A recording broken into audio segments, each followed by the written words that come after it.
From the campus of Iowa Western, you're watching your hometown information station, CBTV 17.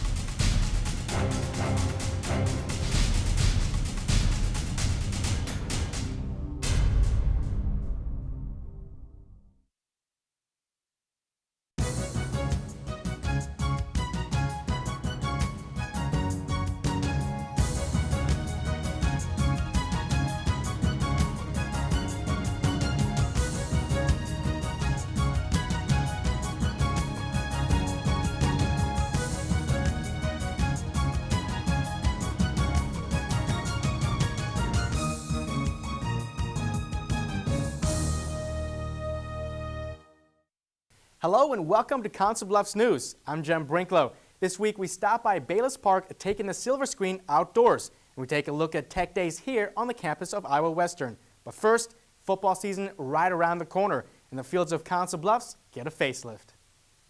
For Lewis Central, the days of playing home soccer and football games on grass are over. I think it's going to add a new dimension to everything. The school spent the past 8 months installing new field turf and upgrading their track.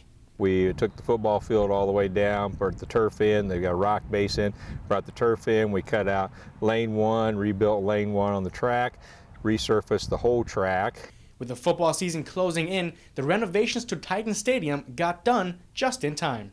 It's going to be something they can take pride of. It's going to be their home, basically. LC won't be the only school playing their home games here. Iowa Western signed a 10-year deal to continue playing their home football games at Titan Stadium. By them splitting the cost with the turf project only, the football field, I figured they needed some identity tier, so we put Reavers in one end, Iowa Western, IW on one side, and then Titans at the other end and LC down there, so we both feel like it's our home field. Only about a month left until the season begins, and Mike Hale can't wait for the busy schedule ahead. Oh, I'm just waiting to see out here, because like I said, and you know, from my point, I guess I'm selfish here. I don't have to worry now if I've got a junior high game on Thursday night, 2 games on Friday, 1 on Saturday, 1 on Monday, because we're going to play. It's not going to be muddy, so that's going to be exciting too. Lewis Central not the only one getting ready for the football season. St. Albert's football field recently installed the old bleachers from Rosenblatt Stadium, and Citi Field is in process of putting up all new bleachers on the away and home side. The bleachers have been there for quite a while, and they were needing some repair, and I think, you know, now was not a bad time for them to do that. Friday nights in Council Bluffs just got a little better. With CBTV, I'm Cem Brinklow. Today's movie theaters go all out. State-of-the-art sound system, digital screens, and even reclining chairs, all in a climate-controlled environment. These amenities far from the good old days where family and friends enjoyed movies under the stars at drive-in theaters. Bayliss Park's Movies in the Park, however, offers a blast from the past, free of charge. She called me up and said, would you like to go to the movie tonight? And I said, okay, let's go to the outside movie. When Jeannie Davis found out the city of Council Bluffs offers its residents outdoor movies free of charge, she was excited to spend a few hours at Bayliss Park to remember the good old days. I love the idea of a movie outdoors. Many years ago I saw Sound of Music when Joslyn Art Museum was doing it outside, and it was so much fun getting outside in the fresh air, watching a movie with a big group of people, you know, and it was a lot of fun. Others, like Chastity Klein, enjoy movies in the park every week. Klein and her children share experiences that she once had as a child. It reminds me of like the drive-in theater since they took them all away when I was a kid. This is the next best thing. Yeah. Sitting under the stars while watching a movie makes for one retro night out for the family. Well, I think it's great. I think it's always a good time out here to get together with the family and kind of get a impromptu picnic going and just relax and enjoy the show. Listen to this. Instead of going to Grandma Lou's, boring, let's go to Unboring Borneo. Free outdoor movies are provided by the City of Council Bluffs and will be shown every Friday night starting after dusk through August 3rd. For CBTV 17, I'm Cem Brinklow. Middle school kids won't enter the career world just yet, but some from the local area spent 3 days exploring different fields that might spark their interest in the future. CBTV 17's Marie Zeitner follows one of these fields during Tech Days here at Iowa Western. Center stage, right stage, left stage. This is what students of Tech Days were doing on Wednesday, July 18th in the Reaver Theater. I go over the technical theater aspect, and we get into lighting and a little bit of sound. Tech Days is an event that gives students an opportunity to learn the technical aspects of multiple programs offered by Iowa Western, including theater.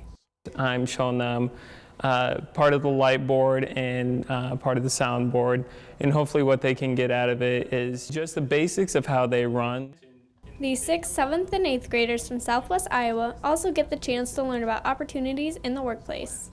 I think it's an awesome program because a lot of kids know that there is, theater jobs, but they don't really know what it entails. So they get to come on campus, actually get hands-on experience, and just learn a little bit more about the basic roles in the theater. There's more to theater than just acting, and students go behind the scenes to learn about colored gels, Light bulb in each of these? LED lights, projectors, moving lights, lenses, and barn doors. After a few activities in the classroom, Very good. All right. the students go down to the main stage to create their own little show on stage, making it a solid opening act for these middle school students. For CBTV 17, I'm Marie Zeitner. Your path to a rewarding career in healthcare begins here at Iowa Western Community College. Iowa Western's new nursing center offers state-of-the-art instruction in nursing, surgical technology, medical training, and emergency medical services. Iowa Western Community College has a state-of-the-art nursing simulation center. Human simulators and expert instructors are your keys to success at Iowa Western Community College. Learn how you can get a quality and affordable education in the growing field of healthcare at iwcc.edu. Honey, the credit fairy doesn't exist. What? It's make-believe. Nobody left anything under your pillow. If there's no credit fairy, then we'll make our credit score go up. We will, by doing things like paying our bills on time. There's no magic to improving your credit, but there's help, and it's free. Go to creditfairy.org. What? Gotta get that. Oh, I must be careful. Well, that's a nice picture. Come on, Anna. Okay. Foreclosure doesn't affect just you. It affects your whole family, too. If you've fallen behind on your mortgage, we can help. Call 1-888-995-HOPE, because nothing is worse than doing nothing. We can all be more energy efficient. It's easy. Use energy-saving light bulbs. Energy Smart Power Strips.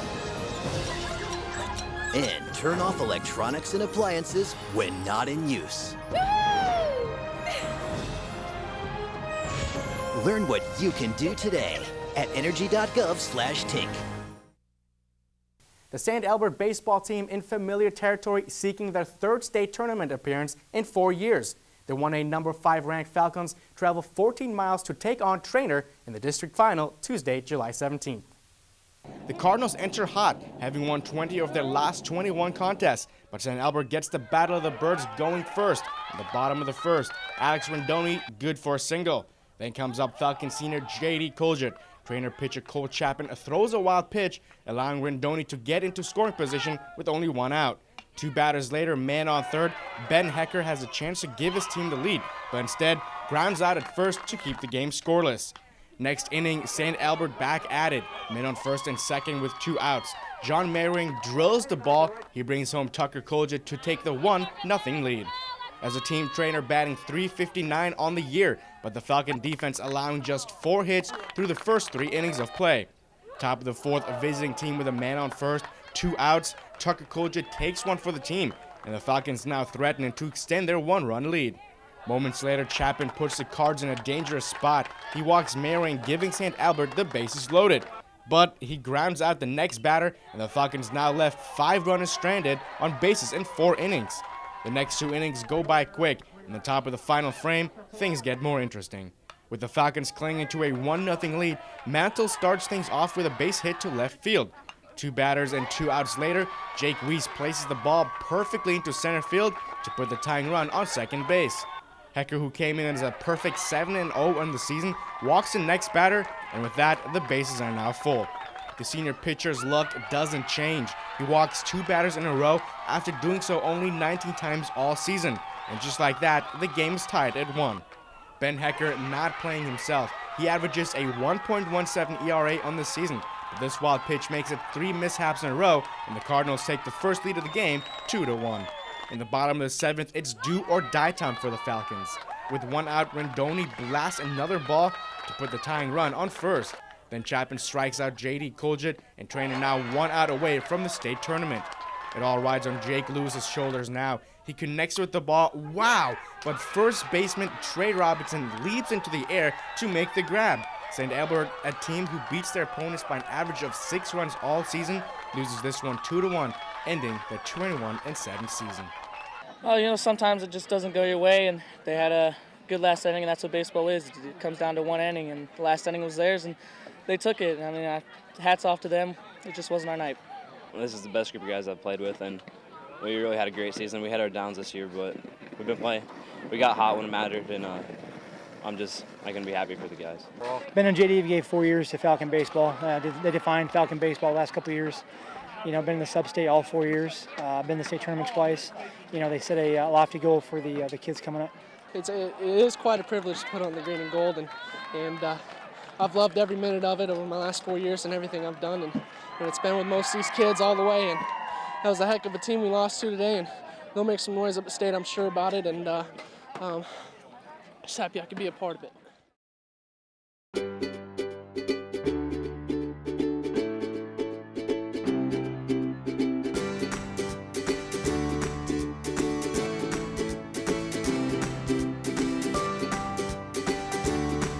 We're getting job experience just learning about it. They help you realize what's going to be like out there.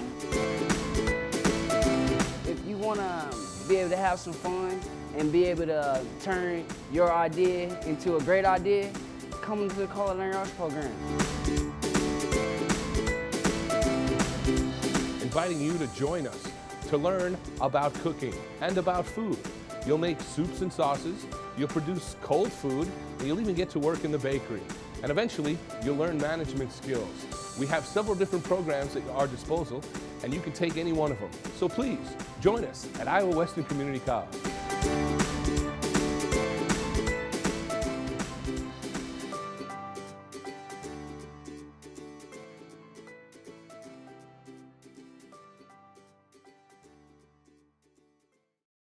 Get up and get groovy. Kid, what's up with you? Let's get up and play. Do something. Stop slumping like a lump all day. Get on up, come on. Get out the door. Let's shake that booty like never before. Let's run, have fun. Let's jump and groove. Get up and get that body up. Make it move. Get up, and be a player. Get up. Woo. Let's run, have fun. Get up and be a player. Get up and play an hour a day. Ouch, sorry. For cool playtime ideas, go online. Just don't stay long.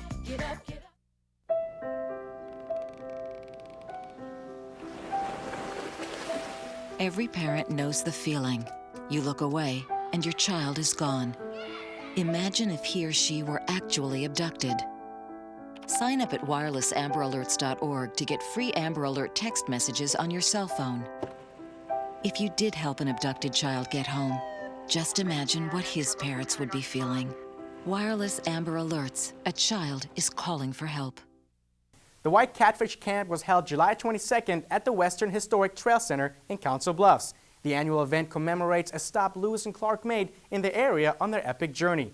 Daniel Johnson takes a look at the event presented by the Iowa Spirit.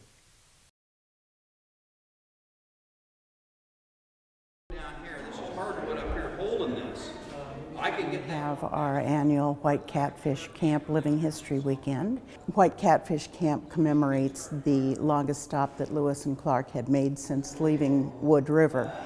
And they stopped in this area to repair things and to dry out equipment, work on their maps and things like that. We are partnering with the Mouth of the Platte chapter of the Lewis and Clark Heritage Trail Center Foundation to do family Lewis and Clark programs in the area. And that's to hopefully get people more fired up about Lewis and Clark. We have a lot of things for the kids to do. We have speakers. Lizard is here with all of his little goodies from his Mountain Man camp. We also have the Civil War trailer from the State Historical Society here, and that's a walkthrough exhibit, and we haven't had it before. It's new. Butch Bouvier, who is the person who has built most of the Lewis and Clark keelboats that are in use right now. This is a continuing story, and it's really very important to our country and the opening of the West. So we want to share that with people. Yeah. Yep. And there was a story in their journals that Clark had run onto this Indian with a outer coat, and he wanted the coat. It's an underground craze sweeping the world, using GPS devices, patience, and a little bit of legwork.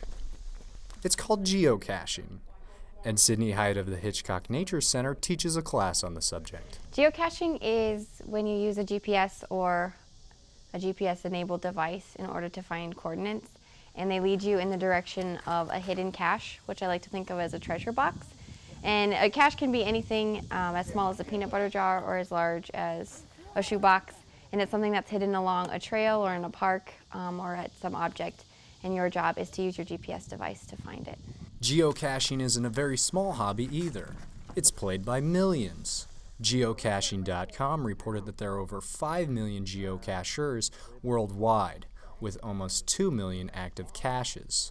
There is a community of geocachers, and it takes place on the internet. Everything's technological and it's online, and people seek and find these caches and then connect with each other through that geocaching community. So for those who'd like to start a technological treasure hunt, won't have to look too far. The Hitchcock Nature Center is there to help. We provide GPS units that you can rent and check out, and we also have instructions how to enter a waypoint or enter the coordinates that you need to find. Once you have a GPS unit, whether you have your own or you check one out from us, we also provide you with the coordinates of 6 destinations within the park that you can navigate towards. For more information on geocaching or GPS rentals, you can contact the Hitchcock Nature Center at 712-545-3283. For Iowa Spirit, I'm James Lathrop. That's it for us this week. Make sure you tune in next week for more Council Bluffs news. With CBTV 17, I'm Cem Brinklow.